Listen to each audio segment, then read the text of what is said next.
Boa noite, pessoal. Meu nome é Sofia Franco. Está começando agora mais um Midiato Entrevista. O nosso convidado de hoje é o Jean Gonçalves. Eu já vou chamar ele para se juntar a nós.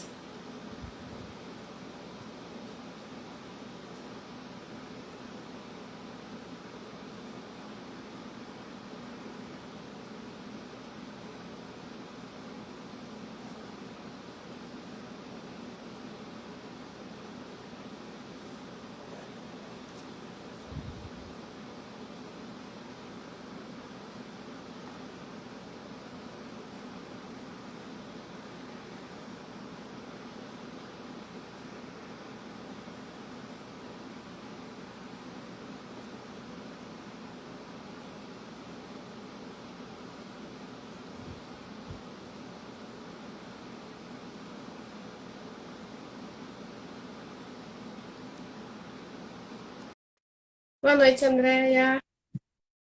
Oi, Vivi.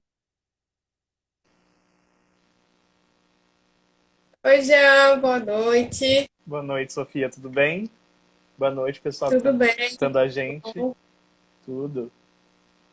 Bom, antes da gente começar oficialmente, vamos dando um tempinho aqui fazendo uma sala de espera enquanto as pessoas vão entrando.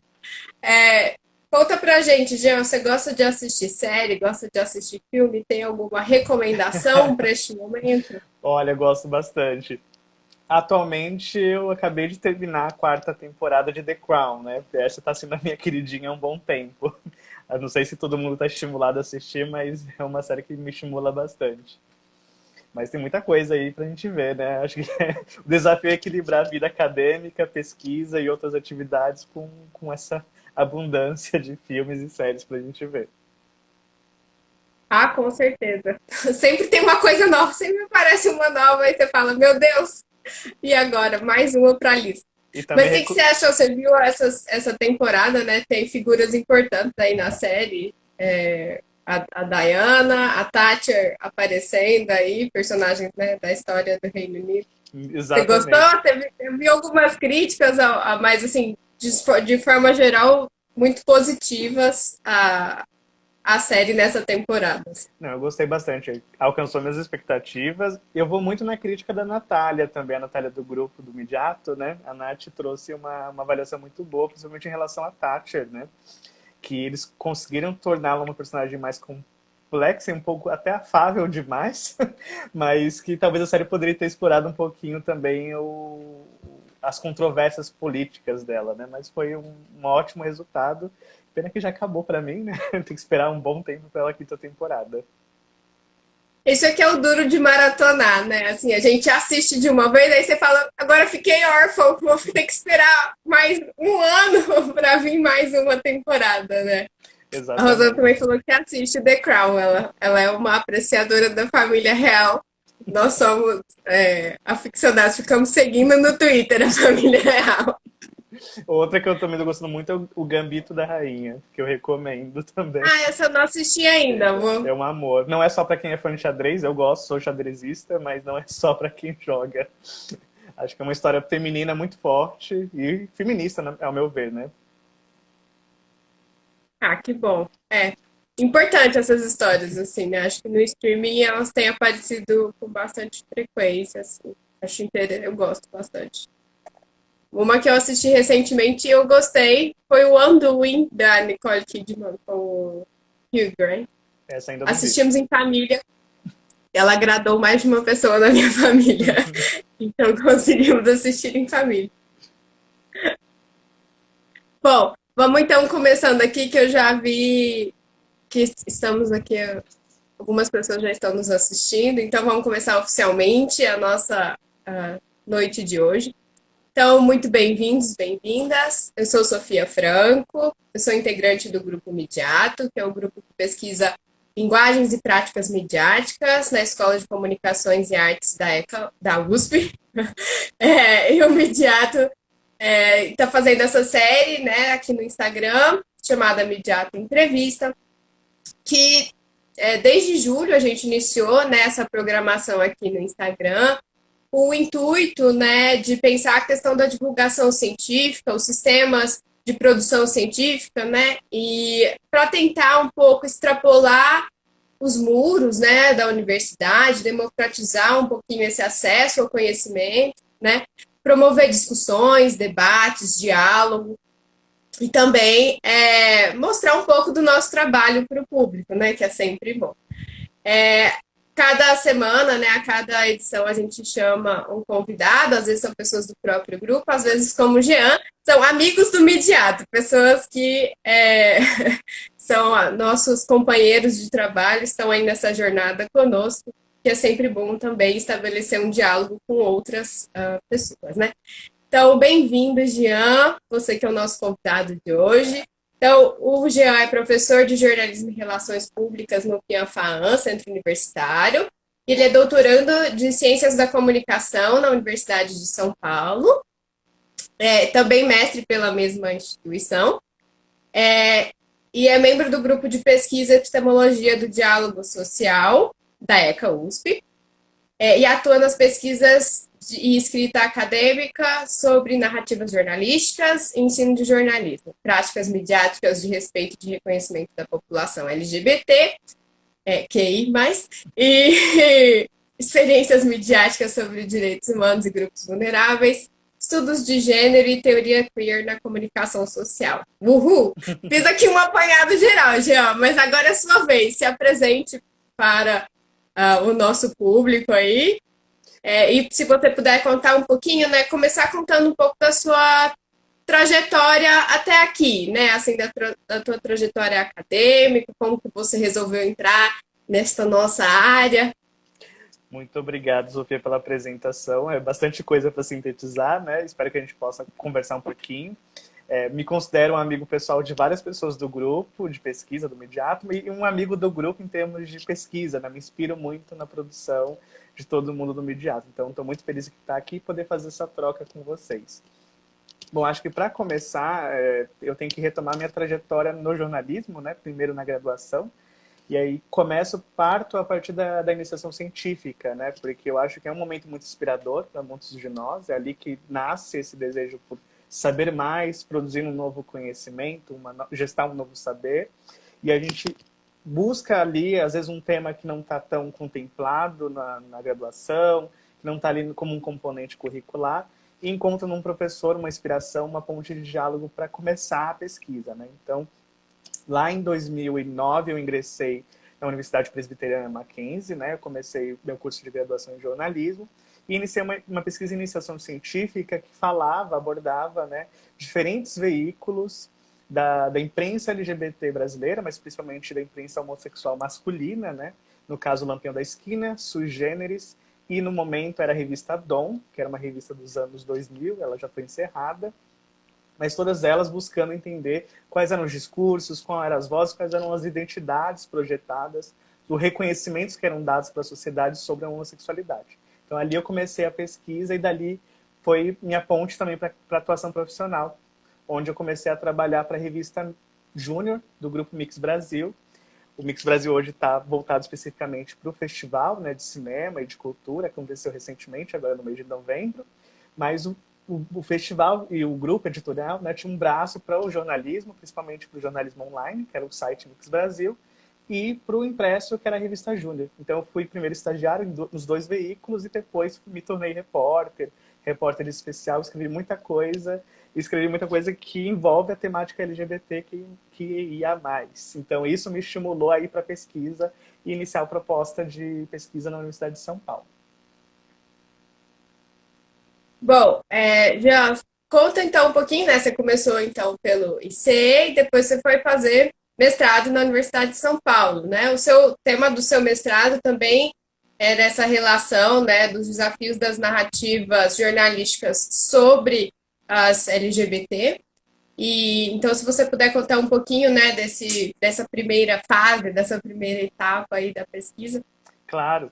Aí foi interessante, né, que eu já tinha um vínculo da graduação pelos meus professores, um vínculo afetivo, né, pelos livros, pela obra textual da professora Clemilda Medina, mas especificamente escolhi a ECA por causa dela, tentei ingressar no programa de Ciências da Comunicação por causa dela, e comecei então apresentei essa proposta de conversar, né, de pesquisar, de salientar essas relações, né, porque eu concordo com ela nesse ponto de que é fundamental pensar nesse contato humano entre jornalistas e seus personagens, seus protagonistas, né, aqueles que a gente interpreta e denomina como fontes.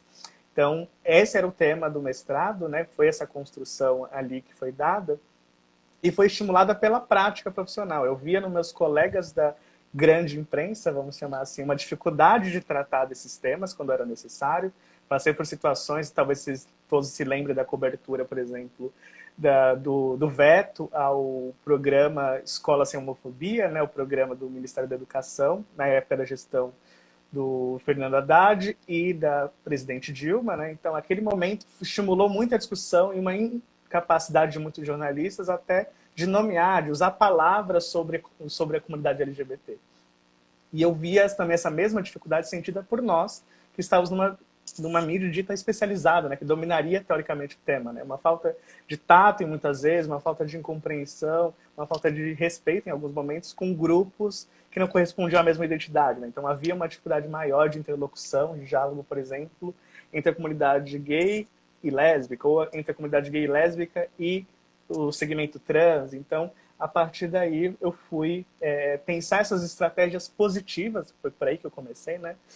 Me inspira, me lembra muito um pouquinho da pesquisa da Ju, aqui do grupo, né? Porque eu fui nos livros reportagem contra essas repórteres que construíram narrativas potentes, cada uma com uma sua estratégia, né? Eu fui em busca dessas estratégias para entender como elas articularam esse reconhecimento da população LGBT e construíram essas narrativas potentes, né? Com a ideia não de construir um manual, nem um receituário de como os jornalistas devem ser, devem agir, mas foi ali que encontrei saídas possíveis de compreensão, de relacionamento, de afinidade, de perceber que não existe nenhum tipo de sexualidade ou orientação ou identidade de gênero natural, prévia ou mais legítima do que outra. Então, reconhecendo realmente um signo aí da diversidade, que era o tema, o título, né, da minha dissertação de mestrado. Eu dei uma olhadinha, né, aqui principalmente no artigo que você publicou com a Cremilda, né, sua orientadora. A gente tem uns trechos das entrevistas que você fez, né, com as jornalistas, autoras desses livros-reportagens que você pesquisou, né? Como é que foi esse processo de entrevistar, né? Entrar em contato também, porque acaba que você meio que também participou desse processo, né? O processo de entrevista é esse processo de empatia, de diálogo, de entrar em contato, né? Que era o objeto da sua pesquisa, mas também era o seu método. Então, como é que foi fazer essa relação? Exatamente. Foi muito interessante e muito inquietante, porque a entrevista é algo que atravessa todos nós, né? Jornalistas e pesquisadores das ciências humanas e sociais. Acho que todo mundo, uma hora ou outra, pratica esse método, essa técnica. E mais do que uma técnica, a gente vai entender ela como uma fonte de interpretação do mundo, de reconhecimento do outro, de poder construir algo em conjunto, né? De uma ciência que não se faz, e nem de um jornalismo que se faz a partir de um único lado, né? Num processo realmente polifônico e polissêmico, né? E aí foi muito interessante porque eu me inquietava, pessoalmente, eu respeito profundamente as pesquisas que tratam de fazer uma crítica, né, de trazer apontamentos sobre coberturas mal realizadas, né, em relação ao jornalismo. Mas eu acho que nossa área é muito pontuada por pesquisas que falam do negativo e poucos estudos de obras positivas, né? Aquilo que a gente poderia conceber como obras de referência. E o estudo na literatura, nas letras, por exemplo, se parte a partir dos bons exemplos, das boas narrativas. Então, quando eu fui em busca dos livros, eu pensei a partir desse lugar. E fazer uma análise discursiva ou narrativa dos livros, para mim, me parecia pouco para entender o que essas repórteres tinham feito, o que elas tinham produzido. Então, eu tomei essa estratégia de conversar, de dialogar, de perguntar, para avaliar se o que eu tinha interpretado a partir da leitura, mas também sabendo que o leitor tem um papel fundamental, né? Ele constrói suas interpretações, seus sentidos, mas que no contato eu poderia entender outras dificuldades, outras questões que às vezes não estão ali colocadas no livro de repórter, né? Ou livro-reportagem, como as pessoas preferem chamar. Mas foi essa opção, pensando nessas questões. E já você, né, trabalha com livro-reportagens, são produtos jornalísticos, né, de profundidade, de bastante fôlego, onde o jornalista ele tem essa possibilidade, né, de entrar em contato com o outro, com o diferente, né, com a diversidade. Acho que estar mais aberto a isso, né? Você acha que existe assim, como você avalia a diferença, né, desses tipos de produto de maior fôlego, assim, de maior profundidade, que também tem mais tempo, né, de produção, com produtos jornalísticos, né, com uma periodicidade mais curta, ciclos produtivos também mais curtos e outros modelos de produção? Ao falar de livro de repórter ou falar de livro-reportagem, né, eu acho que a gente tende a pensar nessa potencialidade desses produtos, né, desse suporte, que eles de fato têm, eles possibilitam isso, mas é importante, acho que geralmente eu tento trazer isso nas minhas aulas de jornalismo para meus alunos, né, de tentar demonstrar, e também nas bancas de TCC, que não é só o livro que faz isso, que possibilita isso, né? É claro que reconhecendo as limitações e as imperfeições de outros meios, de outros recursos, também há potência em outros lugares, né? Porque para não parecer que a gente só pode fazer esse tipo de narrativa no livro, né? Porque dá para fazer boas narrativas e boas histórias em outros suportes. E a gente vê muitas vezes, é só relembrar, que boa parte dos livros nascem, na verdade, de outros suportes, né? Eles são um prolongamento, a extensão. Então, recentemente, eu acho que um grande exemplo é o livro do Chico Felitti, né, o Ricardo Ivânia, o modo como ele construiu esta reportagem, ou aprofundou essa história, foi em busca dessa narrativa, estimulado por primeiro um personagem, depois por um outro personagem, como isso começou numa narrativa, numa reportagem, primeiro por uma curiosidade do próprio repórter, né, uma curiosidade urbana de alguém que era frequentemente visto na cidade de São Paulo pelas ruas, mas depois, especificamente, uma reportagem que foi construída por online, né? Que é concebida às vezes como lugar do supérfluo, do tempo real, da velocidade, da impossibilidade de construir uma boa narrativa. Então, não trato, como eu defendo um ponto de vista que também era a professora Clemilda Medina, de que não se trata do tamanho, nem do suporte em si, né? Mas de reconhecer naquele lugar, mesmo que seja uma nota, a possibilidade de construir narrativas com mais complexidade, né, que vão além do que a gente costuma ver. Para o jornalismo poder crescer, ser visto com mais reconhecimento da sociedade, para a gente não estar numa prática circular, né, que fica sempre no mesmo lugar. Você falou bastante de narrativa, e aí a Rosana colocou aqui uma pergunta.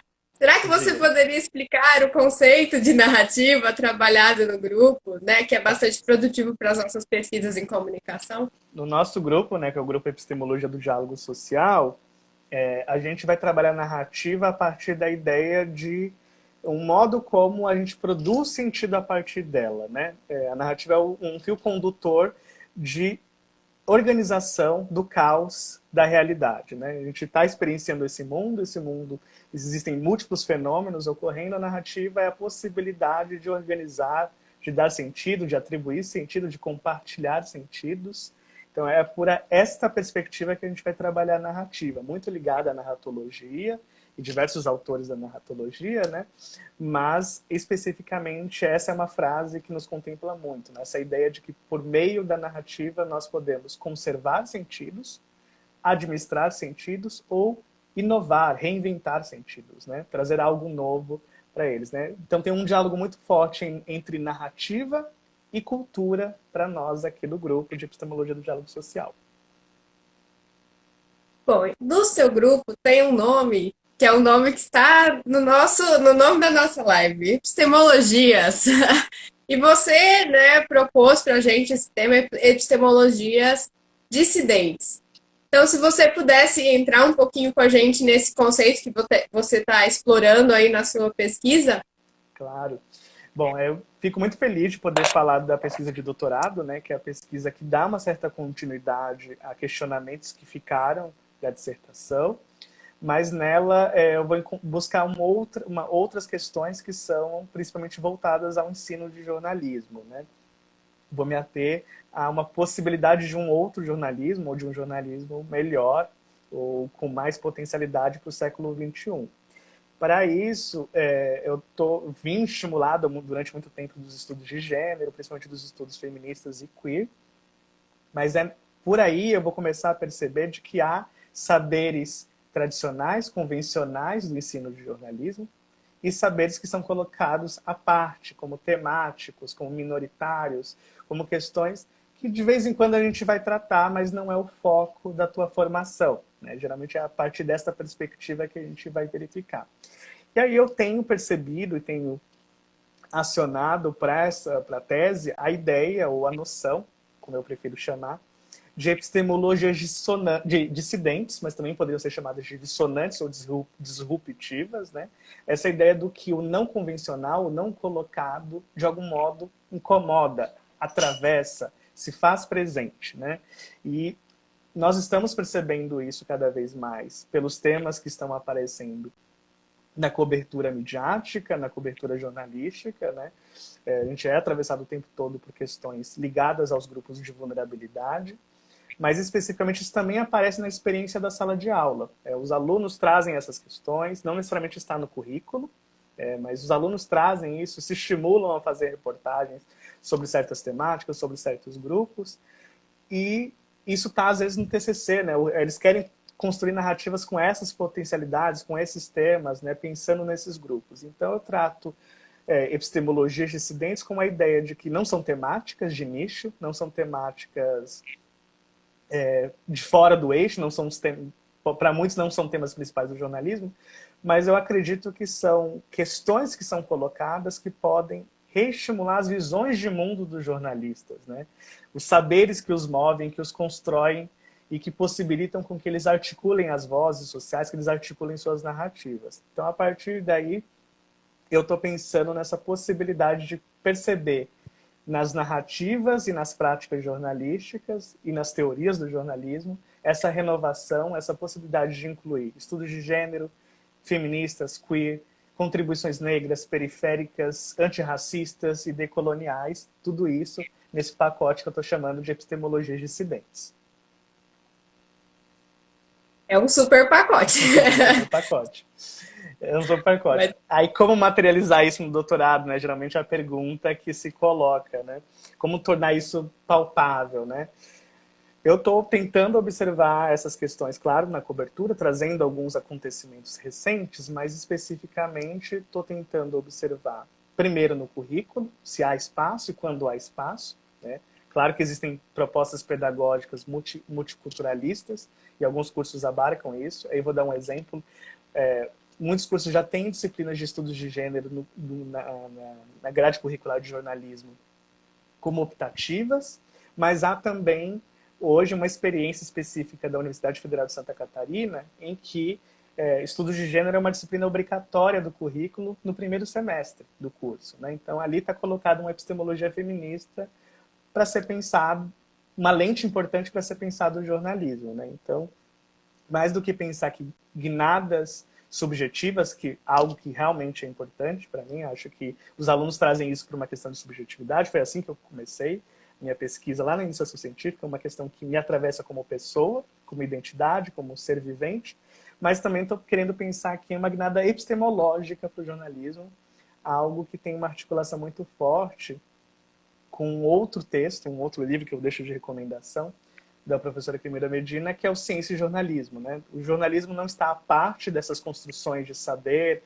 essas visões hegemônicas que atravessam outras disciplinas do saber, mas há um bom tempo nós documentamos esse lugar da objetividade, esse lugar da tecnicidade como valores e como questões fundamentais para o jornalismo, né? E muitos já desconstruíram essas questões que prejudicam, por um lado, a profissão, né? Então, é essa guinada epistemológica que eu estou tentando pensar, captar, provocar no doutorado. a Vivi perguntou se essa questão da dissidência ela está, além, né, do conceito, também está no método. Acho que sim. Eu tento evitar de perseguir para mim, metodologia ou métodos, né, são construídos como caminho, né, não como um encaixe, um modelo que a gente pega e coloca na pesquisa. Eu tento articular métodos, né, tentar trabalhar com uma ideia de plurimetodologia. Então, eu comecei, claro que esse momento da pandemia tem afetado todas as nossas pesquisas, né? Tem trazido novos desafios para as nossas pesquisas, mas a ideia inicial era começar com uma provocação, uma aproximação entre repórter e antropólogo, né? De fazer um método mais etnográfico, inspirado na etnografia, mas pensando também que a reportagem, o lugar de observação do repórter, também poderia ser entendido como uma etnografia ou como reportagem, como metodologia. Então era isso que eu gostaria de fazer, construir uma grande reportagem sobre essas práticas docentes, sobre TCCs que foram inspiradores em alguns lugares, pensando essa diversidade em alguns cursos do país. Era uma grande reportagem, a minha tese, essa é a minha ideia, mas também estou sendo atravessado por outros métodos, especificamente por esse contexto, como a questão do método da entrevista, que eu não abandonei. Acho que é importante conversar com alunos, conversar com professores, conversar com jornalistas atuantes no mercado, sobre as necessidades que eles enfrentam e que eles gostariam que estivessem recolocadas ali na estrutura curricular, na estrutura convencional do curso, né? Então é um pouco disso que eu tento mesclar, é uma grande mistura, um caldeirão, que é o que eu estou chamando aqui das minhas plurimetodologias. A Rosana também comentou aqui, né, que ela acha bastante interessante essa ideia de trabalhar com a formação, né, de pensar na formação dos jornalistas nas universidades, nos cursos do ensino superior, e que ela pensa que esse pode ser um caminho para mudar as mídias, né? Eu também sou muito favorável a essa questão de se pensar na educação, não só, né, no nível superior, mas aqui a gente está falando de formação de jornalistas, então sim, no nível superior, mas essa educação para a mídia, né, de como lidar com as mídias, de como lidar com as narrativas, né? Então, como é que você pensa assim, essa questão, né, da formação para a mídia, ou se não também da formação do jornalista, né, para lidar com esses ambientes que hoje em dia são multimediáticos, né? Nós vivemos em um mundo circundados de mídia por todos os lados.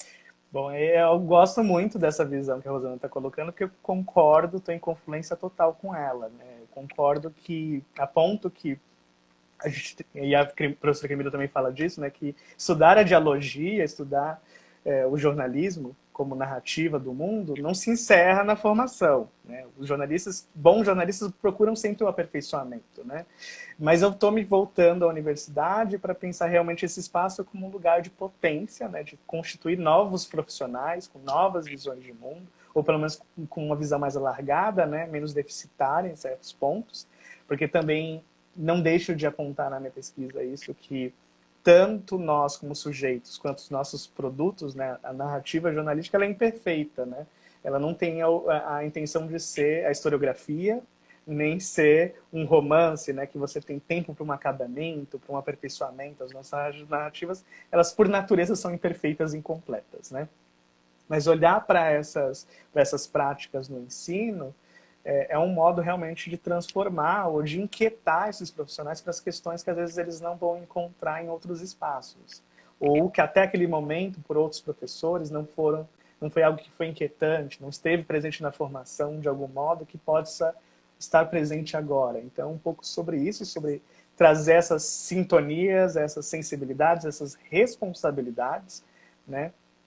E aí eu vou chamar atenção para algo, né? Me inspira muito os trabalhos de outras duas pesquisadoras, que é a Fabiana Moraes e a Márcia Veiga, uma professora, a primeira professora da Universidade Federal de Pernambuco, a segunda professora da universidade, tá completando um pós-doutorado na Universidade do Vale dos Sinos, e elas trazem uma questão sobre certas violências que no jornalismo não são nomeadas como violência, né? Então, a gente pensa muito, os jornalistas são ensinados ou aprendem que violência é violência física, é aquela que eclode como um fenômeno muito específico na cobertura noticiosa, né? E, por exemplo, episódios de racismo mal são chamados de episódios de racismo, né? Não são colocados como violência. Então, é uma certa objetividade, uma tecnicidade para o jornalista que impede ele ou que não aponta para essas questões como também merecedoras dessa atenção, de serem nomeadas desta forma. Então, é um pouco sobre isso, né? Tentar trazer noções mais complexas, estudar dialogia, inspirar esses alunos e pensar como eles estão sendo provocados ou não. Eventualmente eu posso não ter tudo, eventualmente outras dificuldades aparecem, né? São múltiplas modalidades de ensino.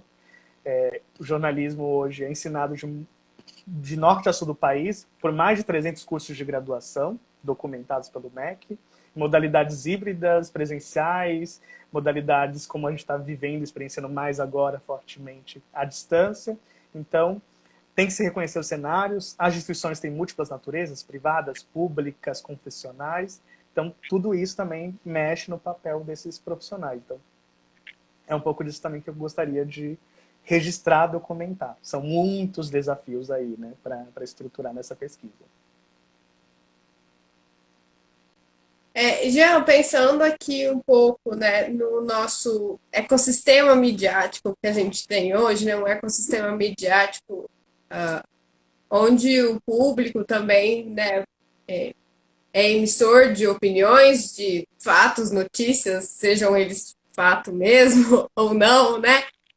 Acho que e também apresenta suas demandas, né? Então é possível questões de demandas identitárias, por exemplo, tomarem uma proporção que talvez antes não seriam tão questionadas, né? Então, como pensar, né, em também formar um profissional que saiba lidar dentro desse ecossistema midiático, né? Eu acho que tem um senso de responsabilidade, né, que tem que ser reconstruído, rearticulado para esses jornalistas, né? A gente sempre teve nessa posição muito confortável e uma certa dificuldade de não lidar com a crítica. Então, o ecossistema que nós experienciamos hoje permite muito mais a atuação do leitor, da audiência, do receptor da informação. Então, ele tem que estar preparado para lidar com essa crítica, com esse movimento que vem do outro lado, né? E muitas vezes as pautas, outras práticas surgem desse confronto, né? Dessa articulação que vem pelo confronto, né? Então, se a gente pensar especificamente no episódio desse ano, do que aconteceu na Globo News, de ter que mudar o painel de comentaristas, de analistas de uma situação, porque não foi pensado até aquele momento que existia um atravessamento de raça ali, e um atravessamento de raça porque era a branquitude falando sobre uma questão. E teve que se mudar aquele painel. Isso vem muito dessa audiência que estimulou esse debate, que colocou e pontuou nas redes, olha, vocês estão deixando passar algo importante nessa ideia de imparcialidade, de neutralidade que vocês tanto estão defendendo, né? Que o seu discurso já parte de um lugar, a sua narrativa já tem um lugar. Então, eu acho que parte daí para esses alunos pensar também essas relações, né? E nem tudo que a gente produz, uma lição que também eu tirei da dissertação, né? Nossos produtos novamente são incompletos, né, imperfeitos, e não necessariamente eles são 100% de satisfação do público. Muitas vezes a gente constrói uma narrativa muito responsável, com ótimas estratégias, com um determinado protagonista, e um efeito que você pode ter é que ele não gostou do resultado, né? Não gostou do modo como você escreveu, do que você trouxe, do que você pontuou. Saber equilibrar expectativas, frustrações, mas também lidar com essa resposta, acho que é uma competência que esses jornalistas precisam desenvolver. Tem algumas A perguntinhas aqui, né? a Gabi perguntou, né, como você está lidando com esse isolamento durante a sua pesquisa, porque ela sabe que a Cremilda fala muito sobre a importância de ir ao campo, de vivenciar os cinco sentidos. Então, como é que está sendo a sua experiência aí? Bem complicada, né? O que me estimula na minha pesquisa é a minha própria experiência, né? Como professor, então também faço parte do cenário que eu estou me propondo a reportar, a tensionar, mas eu estou tentando trazer para nessa questão das experiências, para a narrativa, do uso dos cinco sentidos, o que o outro pode me fornecer, né? Então, que outros sentidos o professor pode me trazer de uma experiência? Então, posso provocar ele a me contar, através dos sentidos dele, aquela experiência, né? O modo como eu estou tentando contornar nesse momento, né? A ideia de ir a campo não acabou, ela não morreu. Eu espero que 2021, em algum momento, me possibilite isso. Claro que ir a campo aqui não é naquele sentido, às vezes, de uma mentalidade que a gente tem sobre a antropologia, né? De que você precisa mergulhar intensamente em campo durante meses e meses, né? Trata-se mesmo da experiência da reportagem, de ir a campo, ver, conversar, perguntar, sentir, experienciar aquela cena, para tentar trazer isso numa forma de registro para a tese, né? Mesmo que isso não seja com aquela profundidade de um antropólogo.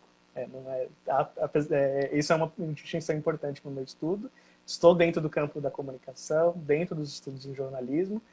A ideia é fazer uma conjunção com a antropologia, uma conversa, um flerte com a antropologia, mas não vou me posicionar no lugar do antropólogo.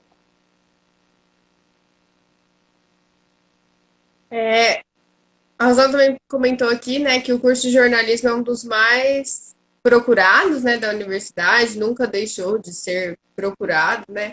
Acho que isso coloca pra gente a questão, assim, por um lado, parece que houve um período aí de desvalorização, de falta de credibilidade nos veículos, né? Mas por outro lado também existe a procura, o interesse, né? A gente vê de trabalhar nessa área, que é uma área que as pessoas consideram importante em certa medida. Acho que é meio uma dicotomia, um paradoxo, assim, né? Que a gente vive sendo jornalista. É um confronto, né, que a gente tem interno, porque é muito interessante quem tem contato com a turma do primeiro semestre perguntar o que estimula ele, o que os estimulou por escolher aquela profissão, aquela carreira, né? Por que vocês querem fazer este curso? As respostas são similares em alguns sentidos, né? E existem sentidos ali bem interessantes que parece que se perdem às vezes ao longo da formação. Primeiro, esse apreço pela escrita, pela narrativa. Isso é uma marca bem comum aos estudantes de jornalismo no primeiro semestre. No final, não necessariamente essa marca aparece novamente. Então, eu enxergo, às vezes, esse processo do curso como um pouco desestimulante, em algum sentido, justamente porque a gente trabalha muito por essa chave do negativo, né? De ficar apontando, olha, nossa atuação tem muitas imperfeições, aqui foi muito mal feito, esse tipo de narrativa ou esse tipo de reportagem ataca a democracia, não favorece tal grupo, não favorece tal... Então, essas experiências, o modo como a gente registra para os nossos alunos o modo como o jornalismo parece que vai minguando essa potência que está neles, né? Isso é algo que eu percebo muito. E outra coisa que eu queria comentar, Sofia, era em relação a uma questão do nosso campo em si, nas ciências da comunicação, mas não só nossos, acho que atravessa todos os bacharelados, que é uma dificuldade de falar sobre didática, sobre pedagogia, né? Poucas pesquisas partem para esse lugar, né? Se você não vai, de fato, para a educação, que lá você vai ver uma forte cultura de pesquisa sobre os diferentes níveis de formação, o que inclui formação do ensino superior, me parece ainda incipiente as nossas pesquisas no âmbito da educação. Claro que nós temos uma potência muito grande, especificamente na ECA, né, que é estudar a educação midiática, né, a educomunicação, é um campo muito fértil dentro da ECA, mas me parece ainda que nós ainda somos incipientes em pensar a nossa didática, nosso papel em estimular esses estudantes para realmente transformar esse jornalismo que está aí, né, para poder construir outras coisas, né, para não torná-los meros técnicos da notícia, meros técnicos da informação. A ideia é que eles sejam agentes, autores, né, essa aqui é o estímulo que a gente tenta dar. Autores, na mídia que for, nas possibilidades de trabalho que você tiver, a gente sabe que o cenário é de precarização, é de muita dificuldade para quem quer ser jornalista, mas a crise é do modelo de negócio, não é do jornalismo como entidade, né, como instituição importante para a sociedade. Eu acho que isso se mantém. A gente precisa também separar um pouquinho dessas duas coisas para os nossos alunos, para torná-los realmente ainda felizes ao final do curso e sentindo que eles podem fazer de fato a diferença. Nesse sentido, né, a sua proposta de lidar com casos positivos, né, uma representação positiva, olha como pode ser bom, como pode ser feito de uma forma complexa, de uma forma com empatia, né? Então acho que é muito válido, né? Às vezes, como você disse, às vezes a gente se foca tanto no negativo, né? Procurando as críticas, onde a gente pode encontrar, olha, isso aqui não tá legal, né? Pode melhorar aqui e ali. Mas às vezes é importante trazer o positivo como exemplo, né? Um exemplo a ser seguido. Assim. Achei uma proposta bastante. Essa sua fala, assim, E bateu aqui os comigo. livros são muito bons para isso, os livros de repórter, mas os documentários também são fundamentais para isso, né? São um lugar de muita riqueza. Então, estimular os estudantes primeiro por esses dois lugares já é um bom caminho. A Vivi perguntou o que você acha das editorias de gênero que tem surgido aí. Ah, isso é uma questão que me inquieta e que inquieta também a Vivi. A gente conversa muito, tenta escrever coisas juntos sobre isso, né?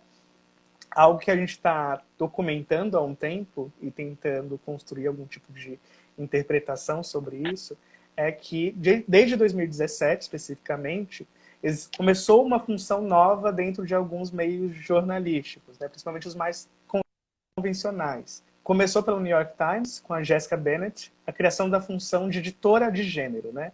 Aí é importante diferenciar editora de gênero ou editor de gênero da editoria, se existir um espaço editorial, né? Não é o caderno, não é a seção do online, o menuzinho que a gente está tratando aqui. Claro que isso também importa. A gente está tratando dessa ideia de alguns veículos que criaram uma espécie de ombudsman de gênero, ou um crítico de gênero, alguém, uma pessoa que tem uma função específica de pensar a igualdade de gênero e as demais desigualdades que atravessam toda a cobertura noticiosa daquele veículo, não somente um espaço editorial. Então, quantas mulheres são fotografadas, quantas pessoas negras são fotografadas, quem são os especialistas normalmente consultados, qual é a diversidade da própria redação, né, que é algo que a gente pouco toca, é muito sensível, às vezes parece para os jornalistas perceberem que nós temos raça, temos gênero dentro das redações, né? E isso interfere também nessa possibilidade de ter um olhar plural sobre um mundo que é marcado com desigualdades, né? O jornalista não pode se furtar de interpretar o mundo a partir da ideia de que, aí eu uso uma metáfora, né? Você não pode querer ser objetivo no mundo, tá seco, digamos assim, né? No mundo que está molhado. Então, você está debaixo d'água, vivendo debaixo d'água, não dá para você querer ser seco. Agora eu sou imparcial, sou neutro, estou olhando a partir de uma outra ótica que não está contaminado, não tem interferência desse mundo, né? Então, essas editoras de gênero, principalmente mulheres até o momento, isso vem se espalhando por diversos veículos. Então, depois do New York Times foi o El País, já temos na BBC, temos na Folha de São Paulo, especificamente no caso brasileiro. Essa função teve um nome modificado, né? Então, em vez de ser editora de gênero, aqui se adotou a expressão editora de diversidade, justamente porque aqui nós temos um atravessamento de raça muito forte. Então, isso foi uma decisão acertada, né, da Folha de São Paulo, de pensar que era necessário equilibrar as duas questões, né? Não era só a participação de mulheres, mas a participação de pessoas não brancas, pessoas racializadas dentro das redações. Que isso era necessário de ser pensado. Não sabemos, é isso que nós tentamos agora perceber, eu e a Vivi, se realmente quais frutos estão sendo gerados. Será que essa pessoa que está nessa posição está conseguindo criticar a própria estrutura do jornalismo interno, daquele veículo em que ele atua, ou ainda é só a representação que ele constrói do mundo, né? Então são só os protagonistas que aparecem, as fontes que aparecem, o modo como aparece. Então a gente está tentando ver se isso está sendo... isso é um tipo de registro que eu pego também para minha tese, né? É simbólico que isso esteja aparecendo agora, né? Que questão está sendo colocada por trás disso? Essa editoria é mais em veículos impressos, né? Porque atravessa, trabalho por mais... enquanto, o impresso e o online, né? Geralmente está nesses lugares. No caso da BBC, a gente vê uma experiência que atravessa já a empresa BBC como um todo, né? Todas as suas plataformas. Na Argentina, a gente vê também isso mais no impresso, por enquanto, mas é uma iniciativa que realmente, como você colocou, está marcada pelo impresso. Mas me lembra muito, e aí o grupo acho que talvez já tenha discutido isso, a partir de alguns dos pesquisadores, a figura do ombudsman mesmo, né? Como nasceu, o que ela projetou, como ela foi se espalhando ou não se espalhando por certos veículos. Então tem uma ponte aí interessante de se pensar. O papel do ombudsman, de fazer uma crítica, e também o papel do editor de gênero também como um responsável pelas críticas das representações daquele meio, mas também uma crítica interna, né? Uma crítica à produção. Eu faço essa pergunta pensando que, assim, nos meios audiovisuais, essas diferenças dos próprios produtores, né, dos repórteres, dos âncoras, ficam muito evidentes na própria imagem, né? Uma representação ali muito óbvia, assim, a sua imagem, você está na câmera, né?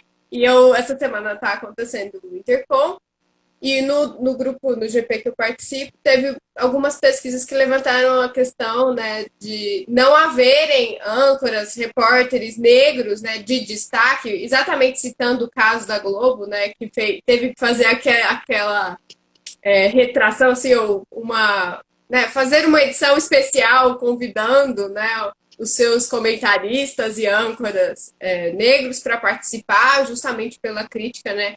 Poxa, vocês estão tratando de um tema que é carregado, né, totalmente pela questão racial e vocês trazem apenas comentaristas brancos, oi? E aí ali era evidente por causa da imagem, né? Assim, no impresso, talvez a questão, né, da imagem do repórter, da sua, né, identidade mesmo que fica visível, né? Talvez fique um pouco mais difícil de ser transparecida nessa relação com o público, né? Exatamente. Mas a gente vê aí uns tensionamentos, né? E aí eu vou usar novamente essa ideia da epistemologia dissidente, né? E pensar que os saberes, os escritos, as contribuições das feministas negras estão criando uma noção chamada lugar de fala. Se constituiu esse conceito. Será que esse conceito não pode ser tão importante ou tão validado nos estudos de jornalismo quanto estudar critérios de noticiabilidade? Não seria importante incluir entre as noções que fundam o nosso campo, perceber essa questão? E aí a gente pode pensar em várias contribuições que são de cada uma dessas correntes, desses fluxos, né?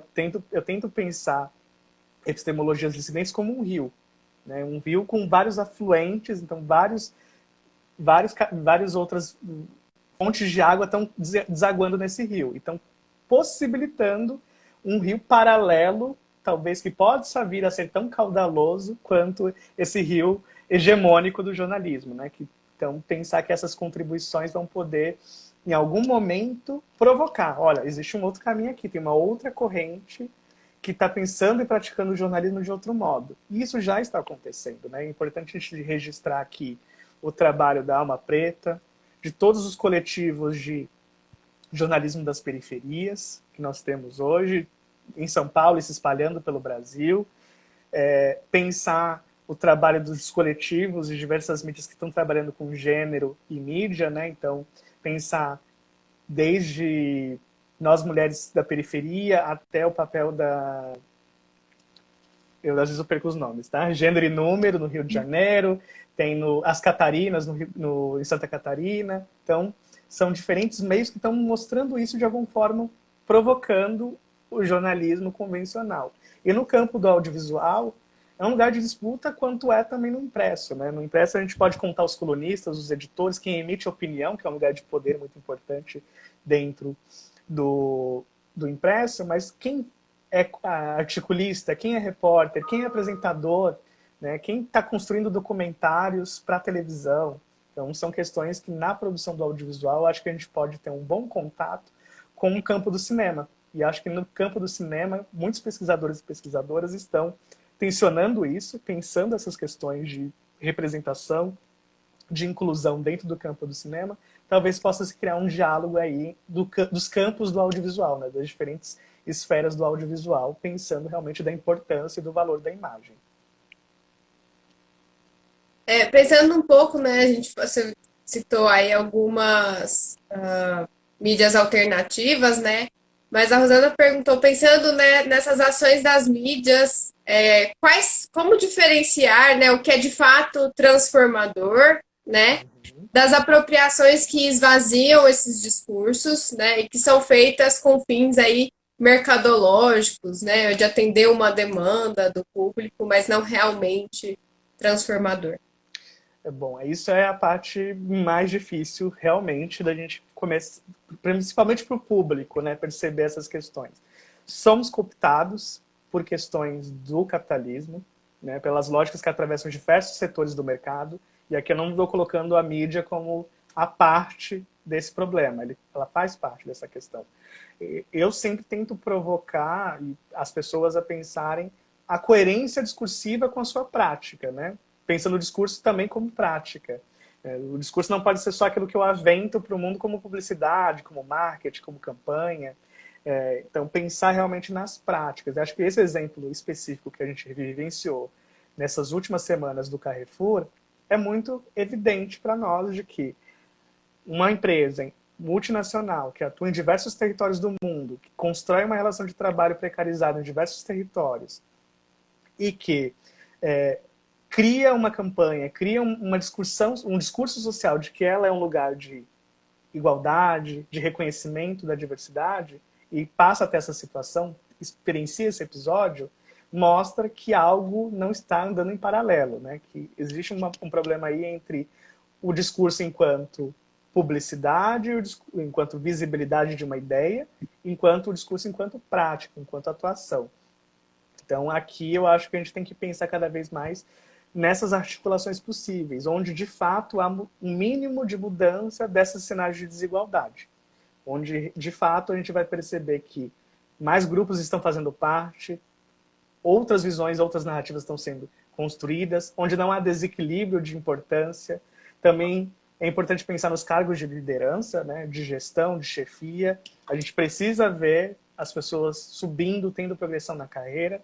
Não adianta um veículo jornalístico que vai projetar a ideia de diversidade ter, como já acontece hoje, né, muitos já defendem que há uma paridade de participação feminina, mas não há mulheres nos cargos de liderança e de chefia.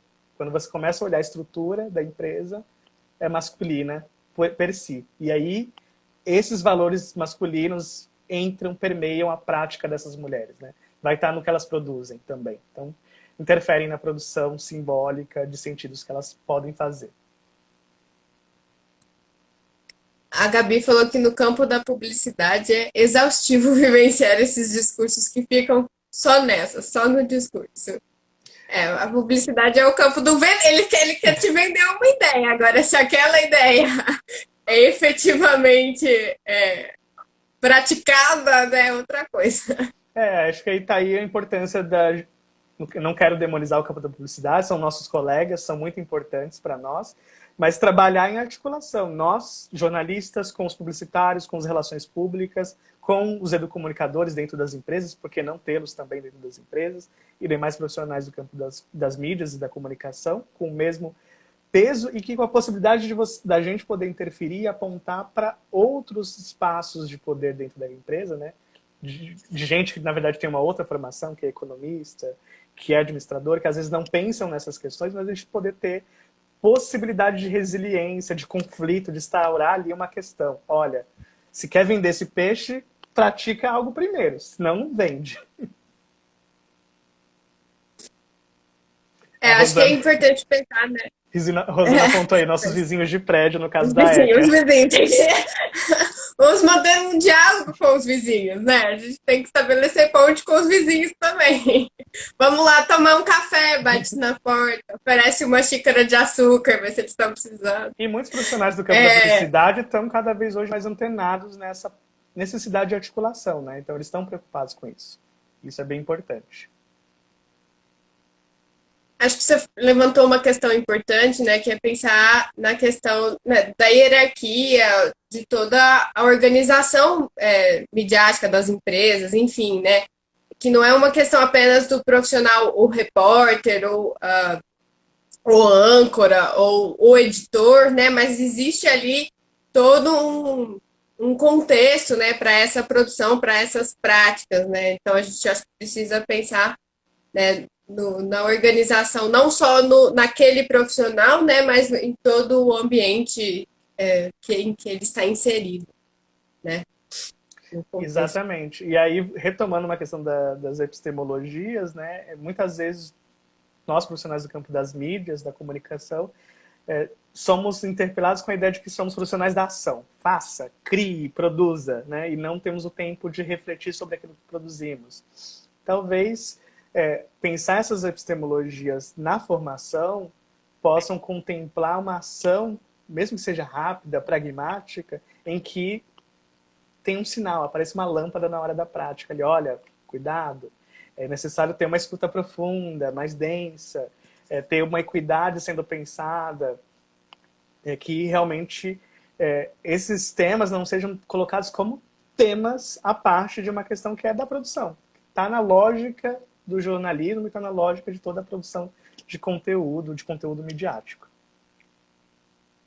Ó, estamos nos nossos 5 minutos finais. Vivi pediu para você comentar do Mídia Bicha. Comento sim. Então, é interessante, né, que, como eu contei no início da live, né, da nossa conversa, que eu já tinha essa participação, essa atuação no Mix Brasil, e recentemente fui convidado para conversar, primeiramente, achei isso espetacular, jornalistas que queriam primeiro pensar sobre o produto que queriam criar, pensar essas problemáticas, pensar a história de uma imprensa LGBT no Brasil. Então a gente começou por aí, e aí esse pessoal é de Fortaleza, né, do Ceará, são profissionais de jornalismo de lá, principalmente, mas não só do jornalismo, de várias áreas da comunicação, que produziram uma nova possibilidade de veículo, um veículo chamado Mídia Bicha. O nome já tensiona certas ideias, já brinca com certas questões de representação, mas é um veículo voltado para pensar as disputas políticas, sociais da população LGBT local, no primeiro momento. É um veículo ainda, como todos os arranjos alternativos de mídia, né, que sofre com certas dificuldades de sustentação financeira, de participação, ainda é muito do hobby, do trabalho voluntário, mas que a gente está vendo cada vez mais eles sinalizando para um jornalismo também LGBT, um jornalismo bicha, né? É um jornalismo que possa também ser pensado a partir desse lugar. Então, eles estão produzindo bastante material, reportagem, notícias, estão atuantes, e eles me convidaram especificamente para ser colunista deles. Então, eventualmente, eu estou escrevendo textos, contribuições, faço parte de um painel bem rico de pessoas que fazem parte do Mídia Bicha. A Vivi colocou quem quiser dar uma olhada aí nos comentários, que tem a roupa deles aí. Sigam que os meninos vão adorar que vocês façam parte. Com certeza. Bom, Jean, estamos chegando ao nosso finalzinho. Então, se você tiver mais alguma consideração a fazer, fique à vontade, o espaço é seu. Eu quero agradecer profundamente. Acho que a gente conseguiu falar de muita coisa que me interessa, que me torna um pesquisador, um professor. Eu acho que foram temas fundamentais que a gente conseguiu trazer aqui. Que bom que a gente conseguiu fazer essa articulação entre dois grupos de pesquisa que habitam o mesmo prédio, no caso, nem somos vizinhos, no caso, somos do mesmo prédio, no caso da ECA. Então, foi uma experiência riquíssima para mim, e agradeço muito, especialmente a Vivi, mas também você, Sofia, a Rosana e demais membros do Midiato, pelo convite, pela abertura para esse espaço. Muito obrigado. Muito obrigada a você, Jean, por ter aceitado o convite, vir aqui no nosso cantinho, conversar com a gente. Somos do mesmo prédio, então estamos bem pertinho. Sempre que quiser, bate lá na porta que a gente atende. Ótimo. E para todo mundo que está aí assistindo a gente, muito boa noite. Obrigada por terem participado aqui, mandado comentários, mandado perguntas. A gente continua esse diálogo aqui nas redes, então também pode entrar em contato com a gente aqui no nosso Instagram do Midiato. Estamos no Facebook também, pode mandar uma mensagem por lá. Se você quiser ouvir as nossas produções, né? Nós temos o nosso canal no YouTube, nós temos o nosso canal no Spotify, onde tem os podcasts do Midiato. Tem coisa boa vindo por aí, fiquem ligados que a gente vai lançar algumas coisas novas em breve. Então, fiquem ligados aí na nossa programação, nas nossas redes. E se quiser visitar o nosso site, é usp.br/midiato. É só ir lá, que no nosso site a gente dá todas as atualizações e tem os links para as nossas redes, tá bom? Então, muito obrigada por estar aqui com a gente, Jean. Muito obrigada, pessoal. E boa noite para vocês. Tchau!